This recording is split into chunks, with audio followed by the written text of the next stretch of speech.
Baka meron kang cornstarch at cocoa powder sa bahay nyo. Subukan mo itong dessert na gagawin ko. Siguradong magugustuhan mo at ng buong pamilya mo. Tama lang din yung kanyang tamis at madali lang siyang gawin. At kahit wala kang rep ay okay lang din. Tara, umpisan na natin. Sa kaserola, maglagay tayo ng clear or white gulaman. Then, 1/2 cup ng cornstarch. Salain lang natin ito para maganda yung texture ng ating gagawin. Maglalagay din tayo dito ng cocoa powder. Itong ginamit ko ay Ricoa. Bale, 1/4 teaspoon pala itong nilagay ko. Ayan, i-mix lang natin siya ng konti. Maglalagay din tayo dito ng 3 cups ng tubig. Halu-haluin lang natin hanggang sa matunaw na lahat yung ating mga dry ingredients.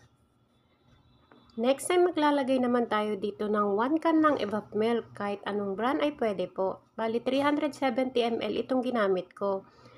Then, naglagay din ako dito ng 1 can ng condensed milk, chocolate flavor. Halu-haluin lang natin ulit hanggang sa mag-well combine na lahat yung ating mga ingredients.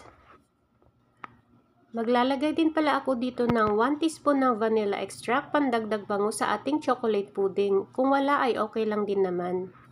At kapag nahalo na natin siya ng mabuti, pwede na natin siyang isalang sa ating kalan.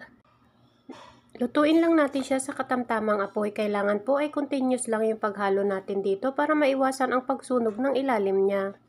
Kapag napansin yung umuusok na yung ibabaw niya, pwede nyo nang hinaan yung apoy, then continuous nyo lang ulit yung paghalo ng hanggang 5 minutes hanggang maging ganito na yung kanyang texture. Ayan, luto na siya. Transfer na natin agad sa ating molder habang mainit pa. Madali lang kasi itong magbuo-buo. Pwedeng-pwede mo itong gawin kahit wala kang rep dahil kusa naman itong titigas.